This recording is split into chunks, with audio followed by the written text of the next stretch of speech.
Hello दोस्तों, नमस्कार, जय हिंद, जय भारत। मैं नई कोच विकास शर्मा आपका स्वागत करता हूं अपने यूट्यूब चैनल पे। और आज मैं एक बड़ी ही खास बात बोलने वाला हूं और बड़ी अच्छी बात भी है। कोशिश है मेरी एक, और ये वीडियो जो पेरेंट्स अपने बच्चों को खिलाड़ी बनाना चाहते हैं, स्पोर्ट्स पर्सन बनाना चाहते हैं, ये वीडियो उनके लिए काफ़ी अच्छी होने वाली है। और आप सबको पता होगा कि भाई अब स्कूल खुलने वाले हैं, स्कूल की छुट्टियां जो हैं वो बंद होने वाली हैं। तो जो माँ बाप अपने बच्चों को इन छुट्टियों में ओलंपिक खिलाना चाहते थे, हाँ मैं वैसे ही बोलूँगा कि जो माँ बाप अपने बच्चों को ये चाहते थे कि एक महीने में हमारा बच्चा ओलंपिक तक का सफ़र तय करे या वो किसी बड़े स्पोर्ट्स में हिस्सा ले, अब वो धीरे धीरे कि अपने आप को, अपने बच्चों को ये सोचेंगे कि अब वो दोबारा से सुबह उठे, स्कूल जाए, स्कूल जाने के बाद आए, 15 मिनट बाद वो ट्यूशन के लिए जाए, उसके बाद फिर वो दोबारा ट्यूशन के लिए जाए, उसके बाद फिर वो ट्यूशन के लिए जाए, तब तक शाम हो जाए और रोटी खाए और फिर सो जाए, फिर से अगला दिन ऐसे ही चालू। देखिए दोस्तों, मैं पढ़ाई के खिलाफ नहीं हूँ, मैं ट्यूशन्स के खिलाफ। हमारे और आपके टाइम में जो ट्यूशन दिए जाते थे वो किनको दिए जाते थे? भाई मेरा घर वाले ट्यूशन लगाते थे तो एक चीज़ पे लगाते थे, मैं पढ़ाई में 0 बटा सन्नाटा था, अच्छा नहीं था। तो मेरा ट्यूशन लगाते थे वो कि ये कम से कम पास तो हो जाए, इसलिए लगाते थे। कंपटीशन हो गया है, ज़रूरी है, पर इतना भी नहीं है। कंपटीशन बढ़ाया किसने? हम लोगों ने ही तो बढ़ाया। ट्यूशन, अरे भाई इससे आगे की भी जीवन है। ओके, जो बात मैं कहना चाह रहा हूँ आप समझ गए होंगे। आप कभी उस बाप के दर्द को महसूस करना जिसका 17-18 साल का बच्चा या बच्ची कोई बड़े इंस्टीट्यूट की तैयारी करने, एग्जाम की तैयारी करने के लिए किसी और स्टेट में गया, भगवान ना करे वो रिटर्न उससे नहीं हुआ, फिर उस बच्चे ने ज़्यादा सोच के डिप्रेशन में आके अपना जीवन ख़त्म कर लिया। कोई फंदे पे झूला तो कोई बिल्डिंग से कूदा। उसमें उस बच्चे का कसूर है या नहीं है, वो चीज़ वो बच्चा ही समझ सकता है, पर उसमें उसके माँ बाप का जरूर कसूर है। अगर दोषी करार देना है तो उसके माँ बाप को दोषी करार दो, सिंपल बात। क्योंकि उन्होंने अपने बच्चे को कभी वो रूप दिखाया ही नहीं कि हार नाम की भी कोई चीज होती है।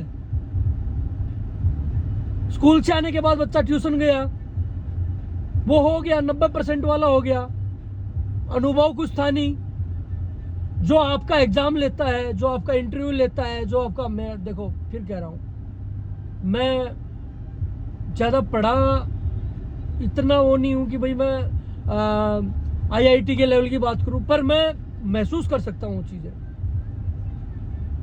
कि आपका बच्चा NIT में की कोचिंग के लिए गया, वो किसी कारण से नहीं हो पाया या होपलेस आ गया, कुछ आते हुए भी उसने गलत कर दिया और वो बच्चा उस एग्जाम में रह गया,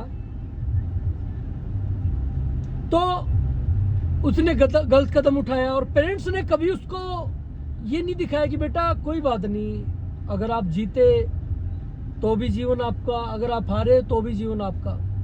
उसने दिखाया तो ये चीज़ करनी है, उसने दिखाया तो ये चीज़ करनी है। तो यहाँ पे मैं खेल को पहले लेके आता हूँ। खेल हमें जीवन सिखाता है, खेल हमें ऊंचे सिद्धांतों की तरफ बढ़ना सिखाता है, खेल हमें समर्पण सिखाता है, खेल हमें जीत भी सिखाता है, खेल हमें हार भी सिखाता है, खेल हमें दोस्ती सिखाता है और खेल हमें समाज में रहने का एक अनुभव भी देता है। आज की भागदौड़ भरी जिंदगी में, दिल्ली जैसे शहर में खासकर, गांव देहात में तो चीजें अभी छुट्टी नहीं है, बच्चा समाज में नहीं रहता, उसकी दुनिया, उसके अपार्टमेंट के 4-5 दोस्त, उसके घर के कुछ चुनिंदा व्यक्ति या थोड़ी बहुत रिश्तेदार जो साल 2 साल में एक बार फोन पे या LOI पे उनकी बातें हो जाती है। उसकी दुनिया बस यही है। चाहे बच्चा कुछ भी बने, आईएएस बने, आईपीएस बने, चाहे वो किसी भी तबके पे रहे,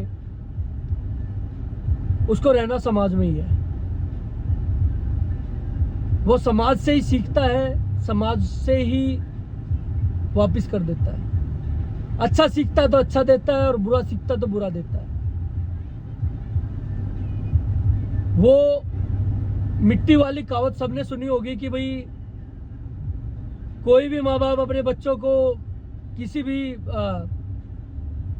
गुरु के पास छोड़ता तो ये कहता जी ये तो मिट्टी है, आप इसको जो भी बनाओ वो आप बना सकते हो। क्या वो गुरु भी सच में उस लायक है कि वो उस हीरे को तराश सके? गुरु, पहली तो बात, गुरु को मैंने योग पढ़ा है, तो गुरु जो बढ़ाया गया, गुरु का क्या मतलब? गुरु होता है कि भाई आपके जीवन को अंधकार से रोशनी की तरफ लेके जाए। अगर आपके जीवन में कुछ ऐसा अंधकार वाली चीजें हैं जो आप क्लियर नहीं कर पा रहे हो, आपको उन चीजों से निकाल के उसको गुरु बोलते हैं। मैं हर एक को गुरु प्रिपेयर नहीं करूंगा, बोलना सही नहीं समझूंगा। तो उस चीज को ढूंढो, और प्लीज आप अपने बच्चों को जैसे डेली रूटीन में स्कूल में भेजते हो, डेली रूटीन में आप ट्यूशन भेजते हो, ऐसे ही आप ज़्यादा नहीं तो थोड़ा कम कोई प्रोफेशनली गेम, इंडिविजुअल गेम, ज़रूरी नहीं क्रिकेट, ज़रूरी नहीं फुटबॉल, कुछ भी आपके आप कहीं से भी हो, आपके नियर बाई जो भी हो, आप उसको खेलने की प्रेरणा दें। और ज़्यादा नहीं तो एक ये ज़रूर कह सकते हैं कि भाई इसमें भी आपका जीवन बन सकता है और आप बहुत अच्छा कर सकते हो। एक बात आ गई पेरेंट्स मीटिंग की, जो स्कूलों में होती है, मैं सुना है, हालांकि मैं नया पेरेंट्स बना हूँ, मेरे बच्चे भी छोटे हैं, मेरे को सौभाग्य प्राप्त नहीं हुआ कि मैं स्कूल में जाऊँ, पर मेरे को कभी कभी लगता है कि मैं बहुत बदतमीज इंसान होऊंगा जब मैं स्कूल में जाऊंगा और उनसे क्वेश्चन, क्योंकि मैं नहीं चाहता कि वहाँ पे जाके मैं मुंडी लाऊं। उन्होंने, सामने वाले ने बोला ये आपका बच्चा बहुत इंटेलिजेंट है, हाँ हाँ जी सर, ओके, हमें पता है। नहीं, वो चीज़ नहीं चाहूँगा। किस में जीवन क्या सिखाया? किताबी ज्ञान से काम नहीं चलेगा, नहीं चलेगा। आपके जीवन में सच्चाई कितनी है, आपके जीवन में आपका क्या है, वो चीजें आपको हमेशा याद रखनी होंगी।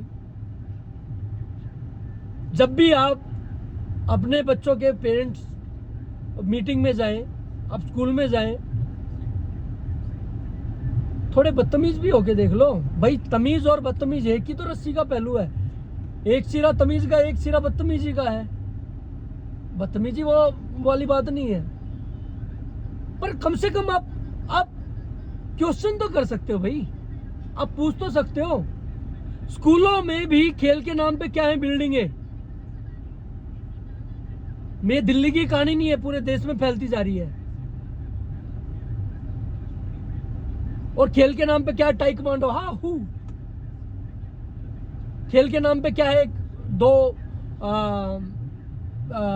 टाइकवांडो, 2 ग्रीन मैट लगा दिए। क्रिकेट पे वो 10x10 की पिच पे आराम से बॉलिंग कर रहे हैं, फेंक रहे हैं, बस हो गया खेल। ये दिया आपने अपने बच्चों को। तो माँ बाप बच्चे को जो बच्चा जो होता है, एक मेरे हिसाब से स्टार्टअप की तरह होता है, और 80% स्टार्टअप फेल भी होते हैं। स्टार्टअप अगर फेल हो भी जाए तो कल को आपको पछतावा ना हो कि शायद तुम्हारी कमी रही है। वरना जैसे मैंने बोला कि भाई असली गुनहगार वो माँ बाप है, आपका बच्चा भी एक दिन आपको ये कह सकता है कि असली गुनहगार आप हो। शायद आपने हमारे को वो रूप दिया ही नहीं। शायद कुछ चीज़ें बोलनी मेरे लिए आसान रहेंगी, मैं फिर कह रहा हूँ कि अनुभव नहीं है, पर बातें जो हैं दिल से निकली हुई बातें हैं। जो चीज़ें मैं देख रहा हूँ, मैं चाहूँगा कि भाई स्वामी विवेकानंद वाली बात है, मुट्ठी भर जवान व्यक्तियों की ज़रूरत है, मुट्ठी भर अच्छी सोच रखने वाले व्यक्तियों की ज़रूरत है। बदल जाएगा सब कुछ, आपको बस सोचने की ज़रूरत है, हो जाता है। तो ये वीडियो ख़त्म करते हुए मैं आपसे आज्ञा चाहता हूँ। नमस्कार, जय हिंद, जय भारत। मैं NIS कोच विकास शर्मा। धन्यवाद, आपका इतना प्यार मिला। और मेरे YouTube चैनल का एक उद्देश्य है, मेरे को लाइक नहीं चाहिए, मेरे को सब्सक्राइब नहीं चाहिए, मेरे को भीड़ नहीं चाहिए, मेरे को सच्चाई चाहिए, मेरे को अच्छी चीज़ें चाहिए। अगर मैं मरते हुए अपने आप को ये कह सकता हूँ कि हाँ तूने कुछ किया है या तू कुछ कर सकता है, तो मेरे को वो चीज़ चाहिए। मेरे को पैसा, धन दौलत शायद इतनी नहीं चाहिए जितनी है। ओके, तो नमस्कार, जय हिंद, जय भारत।